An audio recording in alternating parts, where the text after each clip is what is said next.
Bismillahirrahmanirrahim. Kami daripada kumpulan 6 di bawah khusus LMCR 1312 Cinta dalam Islam akan membentang tajuk Cinta menguruskan harta benda dengan bijaksana menurut Islam. Kumpulan kami terdiri daripada 5 orang. Yang pertama, saya sendiri, Nur Misa binti Samla, E196502. Yang kedua, Hamidah binti Mahathir, E192887. Yang ketiga, Khairul Nisa binti Kasdi, E192800. Yang keempat, Nurul Fatin binti Abdul Rashid, E193768. Dan yang terakhir, Siti Nurusara Jasmine binti Syafi'i, E195784. Yang pertama, abstrak. Harta adalah tunjang kehidupan manusia yang dijadikan Allah Subhanahu wa taala untuk keperluan agama dan juga dunia yang akan membawa kepada suasana akhirat yang baik. Pengurusan harta dalam Islam juga merangkumi mekanisme pengurusan harta yang sangat teratur. Wali ataupun pemegang harta tidak boleh menyerahkan harta yang diamanahkan sebelum sempurna akal mereka. Jika tidak, harta tersebut akan merosakan dan menghancurkan mereka. Walau bagaimanapun, Islam juga menyediakan beberapa mekanisme dan instrumen di dalam pengurusan harta yang berlandaskan syarak. Kajian ini bertujuan untuk mengenal pasti cara-cara menguruskan harta benda dengan bijaksana tanpa berlakunya pembaziran. Kajian ini juga secara amnya dilakukan dengan kaedah menganalisis teks, yaitu cinta menguruskan harta benda dengan bijaksana menurut Islam.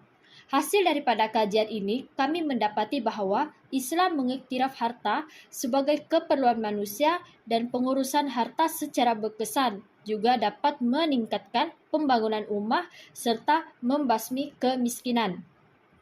Kajian ini diharapkan dapat menjadi satu panduan dan bahan rujukan untuk mengenal pasti tata cara menguruskan harta benda sama ada dari segi membelanjakannya atau untuk mendapatkan harta tersebut.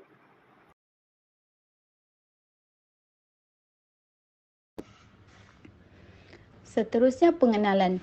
Cinta menurut Kamus Dewan Bahasa dan Pustaka edisi keempat didefinisikan sebagai perasaan atau berperasaan sangat sayang kepada sesuatu atau orang lain.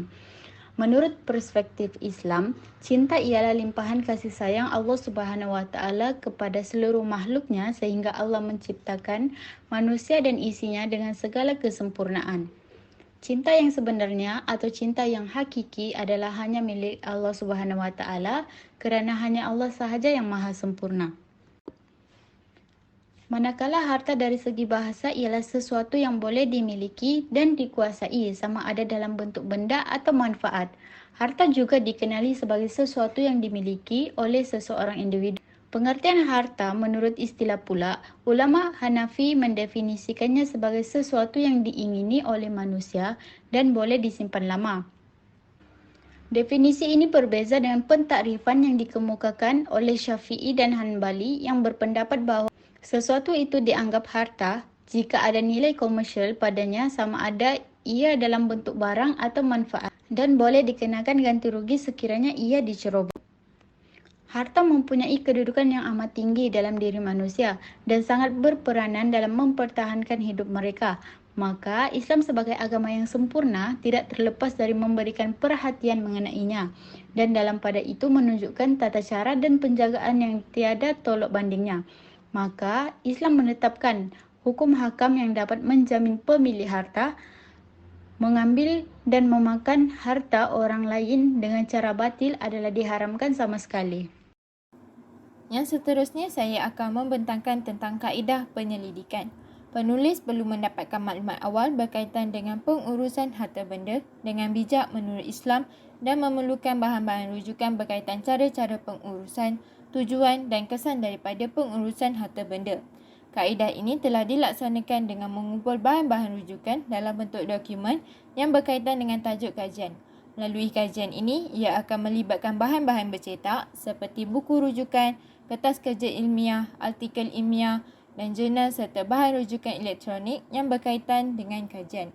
Selain itu, kajian-kajian lepas juga perlu bagi menyokong tajuk kajian dan menjadikannya sebagai sumber rujukan. Kumpulan kami telah membuat kajian di Perpustakaan Tun Sri Lanang, Universiti Kebangsaan Malaysia. Selain itu, kami juga menggunakan perkhidmatan perpustakaan atas talian di beberapa universiti awam lain bagi mendapatkan lebih banyak maklumat yang berkaitan dengan tajuk. Subjek kajian pula adalah seramai 5 orang pengkaji telah melibatkan diri secara langsung bagi mencari maklumat serta data-data yang bersesuaian. Dan akhir sekali adalah pengumpulan dan penganalisisan data. Pengumpulan data dan penganalisisan merupakan aktiviti yang dijalankan serentak dalam kajian kualitatif. Analisis data dijalankan semasa data dan maklumat diperolehi. Proses analisis data ini dijalankan secara berterusan sepanjang kajian ini dilaksanakan. Kajian ini juga menggunakan kaedah pengumpulan data sekunder, iaitu kaedah yang lebih mengutamakan penyelidikan perpustakaan. Hasil kajian cinta menguruskan harta benda dengan bijaksana menurut Islam adalah seperti berikut. Yang pertama, kajian ini dapat memberikan penjelasan lebih mendalam berkenaan cara menguruskan harta benda dengan lebih baik serta berlandaskan perspektif Islam.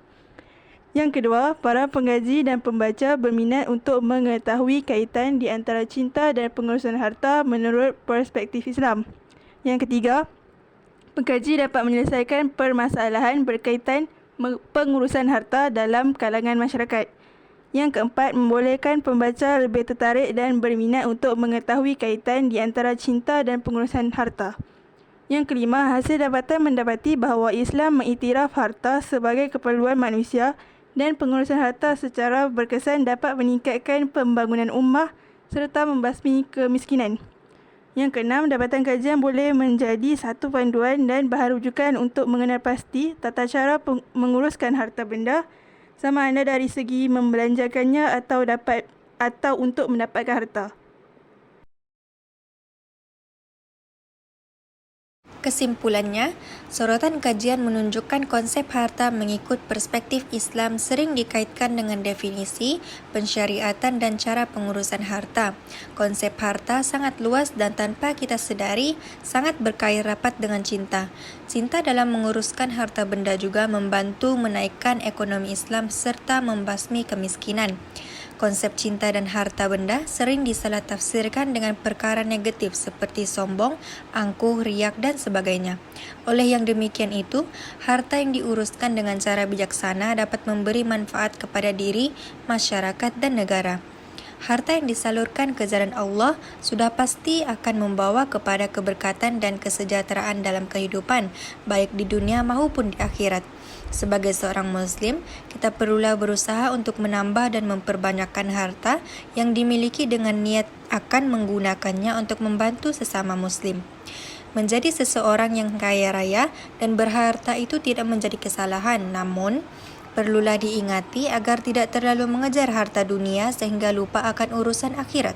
Sayyidina Uthman radhiyallahu anhu dan Sayyidatina Khadijah radhiyallahu anha adalah contoh tokoh Islam yang sangat kaya dan sebahagian besar harta mereka disumbangkan kepada jalan-jalan Islam. Justru itu, cinta dalam menguruskan harta benda secara bijaksana mengikut ajaran Islam perlu dipraktikkan dan diterapkan dalam diri setiap umat Islam bagi mencapai kemajuan dan mendapat keredaan Allah Subhanahu wa taala, sekaligus juga dapat mengajar umat Islam untuk lebih cakna dalam mengutamakan pengurusan harta dengan lebih efektif. Walau bagaimanapun, aspek sosial dalam Islam tidak terbatas pada pengurusan harta sahaja. Islam juga menggalakkan amalan sedekah, infak dan bantuan sosial kepada golongan yang memerlukan. Semua ini membantu memperkuatkan tali silaturahim dan memastikan kebajikan dan kesejahteraan ummah secara menyeluruh. Itu sahaja, sekian, terima kasih.